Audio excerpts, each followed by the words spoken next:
Next up is AVI, the old Anglo-Vol Industries, now known as AVI.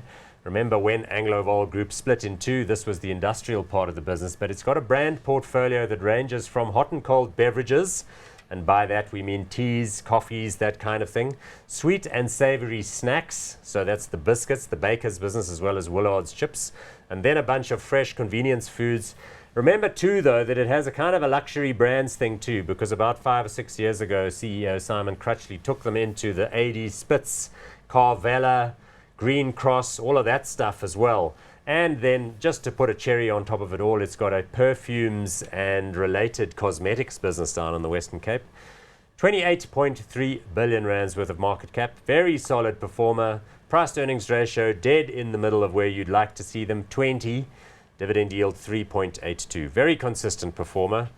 I guess the only thing that hasn't done all that well over the years, and which I didn't mention there, was the fish business, because they own Irvin and Johnson, and of course fishing is a tricky type operation. Correct. But not necessarily currently anyway a big contributor to group profits. Yeah, but it's dwindled in recent time. But an interesting mix of products. I mean, Yeah. we say it all the time, and there's a whole lot of moving parts to it.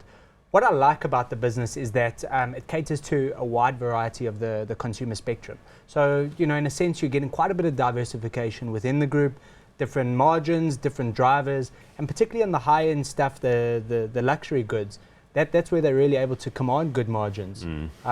December was the best year they've had for Spitz on record. So, that sector of the consumer is not being affected as much with what we see. Yeah, I'm glad you point that out, because the general view has been, I think ever since African Bank blew up and, the South African consumer was overstretched and that credit availability was a problem, but we're not really seeing that at the higher end of the market. Not with these guys, And no. we know that items like Carvela shoes and so on are like a must-have within the sort of upwardly mobile, need to be seen kind of urban South Africans, Correct. which is all very well. Yeah. Just to come back to the share price, that looks fine, although it has gone sideways so far this year. That's not uncommon amongst quality stocks. Within the beverages business, I wanted just to point to some of those brands, because they've got tea and coffee covered here. I mean, Five Roses, Ellis Brown, which is the coffee creamer, Yeah. Frisco, Coffee House, all of those sort of secondary coffee brands, and then all the biscuits. So the CEO, Simon Crutchley, who's a mate of mine, did point out once that one of the key things they've done in recent years is to make sure that you maintain the provenance of those brands, which inter alia means putting a lot of butter apparently in the biscuits. Because you can... Makes them taste good. Exactly. You can Yeah. cut down on that kind of stuff, but then, after a while people will notice, and they'll know then that, the lemon cream is just as good as everyone's lemon cream. But if you taste the original one, they've got to taste better.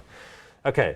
Earnings from this company coming out in a couple of days. I don't know how I know this, but I just saw some reference to a shareholder note or an analyst upgrade or something. Yeah. 7th of September.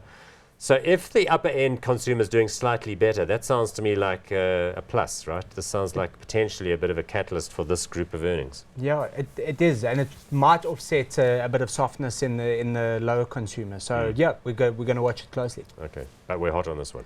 I'm going to go hot. Yeah, Just a I like moment's the mix. hesitation. I like the mix. I mean, the pure food producers are my favorite, but they're doing well and they're running a good ship. Okay, good. I'm hot on that one too. Good.